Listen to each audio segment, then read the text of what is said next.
तक पहुंचना है तो पांव की जरूरत होगी, और शंकर तक पहुंचना है, शिव तक पहुंचना है, शंकर से कुछ प्राप्त करना है, झोली पसार कर अपनी झोलियों में खुशियां प्राप्त करना है, तो भाव की जरूरत होती है, केवल भाव। आप कितने धनपति हैं, कितने करोड़पति, कितने सत्तापति, कितने वैभवपति हैं, कितना आपके पास में वैभव है, कितना धन है, कितनी संपदा है, वो कोई मायना नहीं रखता। आपका भाव कितना है, शंकर जी के प्रति आपका दिल कितना है, भगवान शंकर के प्रति आपका भाव कितना है, वो देखा जाए। और कभी मौका लगे ना तो एक बार सीहोर कुबेरेश्वर धाम रुद्राक्ष महोत्सव में आकर देखिएगा। हीरे की चूड़ियां पहनने वाली मेरी जीजियां, जिनके घर में 10-10 नौकर काम करते हैं, वो भी कुबेरेश्वर धाम में बर्तन मांजने की सेवा करती हैं, आकर सेवा में लगी रहती हैं, भोजन बनाने की सेवा करती हैं। जिनके घर में 10 नौकर लगे हैं, वो कुबेरेश्वर धाम में आकर बाबा की सेवा में लगती हैं। उनसे पूछो कि तुम क्यों सेवा करती हो, उनसे पूछो कि तुम यहाँ आकर क्यों करती हो सेवा, तो वो कहती हैं हम साल में एक बार बाबा के धाम आते हैं और कुबेरेश्वर बाबा के यहाँ आकर सेवा कर कर जाते हैं। साल भर कुबेर भंडारी इतना देता है कि हमारी सेवा के लिए 10 नौकर लाकर खड़ा कर देता है। ये उसकी कृपा, ये उसकी उदारता, ये उसकी दया। शंकर भगवान ने पूछा कौन सा रूप, तो कि जो मैं बचपन में भजती थी, जो मैं बचपन में भजती थी, जिसको मैंने बचपन में दर्शन किए हैं, छोटा सा शिवलिंग,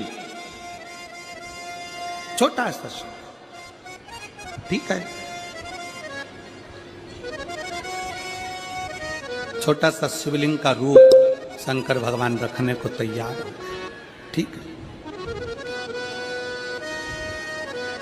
शिवजी ने पूछा कि मुझे उठाएगा कौन।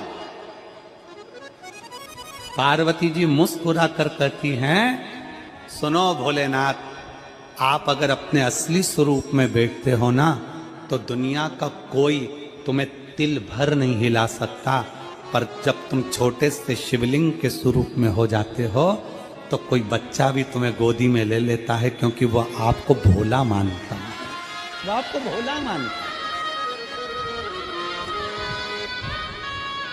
वह आपको भोला समझता है, सरल सहज।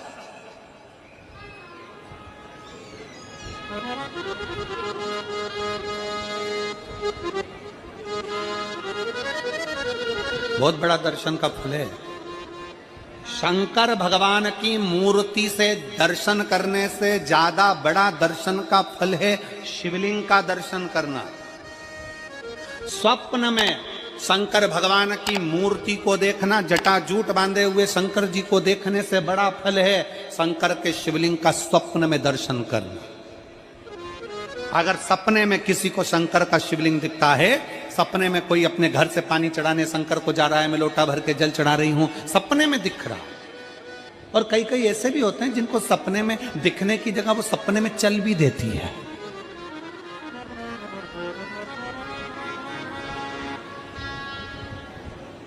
महाराष्ट्र में कथा थी तो वहां एक पत्र आया था, एक भाई ने लिखा था, मेरी पत्नी से मैं बहुत परेशान हो गया हूं, उसका नाम हमें स्मरण में नहीं है, सिरपुर की कथा में वो पत्र था। तो उसने लिखा मैं अपनी पत्नी से परेशान हो गया हूं। तो उससे हमने एकांत में बुलाकर पूछा, भाई ऐसा क्या हो गया, बता तू क्या हुआ। उसका फोन नंबर था, उसको फोन लगवाया, पूछा क्यों परेशान हो गया। उसने कहा मेरी पत्नी रात को चिल्लाती है, बोलबम का नारा है बाबा एक सहारा। कभी कभी सपने में बैठकर चिल्लाती रहती है, ऐसे बैठ जाएगी और चिल्लाएगी श्री शिवाय नमस्ते, श्री शिवाय नमस्ते।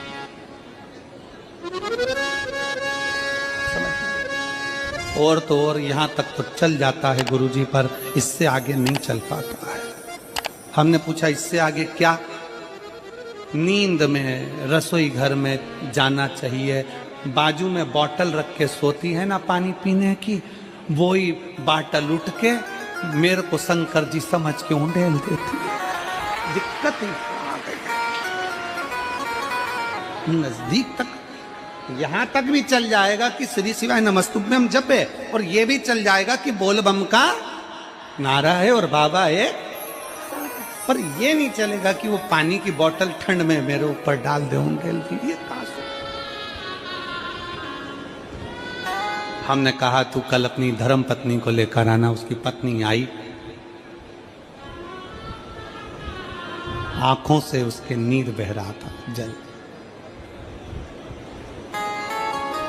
आंखों से जल बह रहा था। जैसे आज गाड़ी चलाकर लेकर आने वाले जो भाई थे, अब कमल जी आपने किसको भेजा था हमें नहीं मालूम, जो गाड़ी चलाकर आज लेकर आए थे हमको लेकर, उनकी आंखों में जल भरा हुआ था। वो कह रहे थे जब पहले गुड़ियारी में कथा थी, सबसे आखिरी में बैठकर कथा सुनी थी, एक विनती करी थी बाबा से कि बाबा बस ये शक्कर देना। दूसरी कथा मैंने रायपुर के पास में जब हुई अमलेश्वर में, तब कथा के मध्य में बीच पंडाल में बीच में बैठकर सुनी थी। फिर वहां भी बाबा से एक विनती करी थी, और आज मेरे बाबा ने ऐसी कृपा कर दी कि आपके नजदीक में बैठकर गाड़ी चलाकर यहां तक पहुंचा।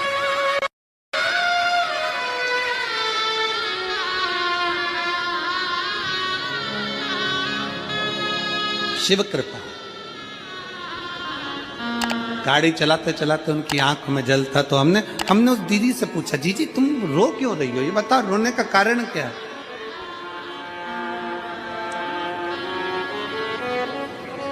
कहने लगी गुरुजी आपका इतनी नजदीक से दर्शन हो गया। हमने कहा जीजी एक बात सुन, आज बड़ी प्रसन्नता से कहते हैं कि किसी गुरु का दर्शन जब होता है तो आंखों से नीर बहता है।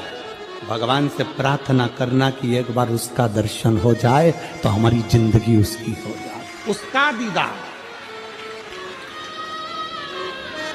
कितनी आतुरता थी मेरे राम जी की। राम जी ने शिवलिंग की स्थापना जब रामेश्वर में करी, उसके पहले राम जी ने हनुमान जी से कहा जाकर कैलाश पे से शिवलिंग लेकर आओ। रामचरितमानस का स्मरण करिएगा, जाओ कैलाश पर से शिवलिंग लेकर आओ, मुझे यहां पर पूजन करना है। राम जी ने हनुमान को शिवलिंग लेने भेज दिया। रामेश्वर धाम में राम जी इंतजार कर रहे थे, तभी हनुमान जी तो गए थे शिवलिंग लेने के लिए, और मां जानकी ने शिवलिंग का निर्माण कर दिया। राम जी ने शिवलिंग का निर्माण कर दिया, जानकी जी ने शिवलिंग का निर्माण कर दिया।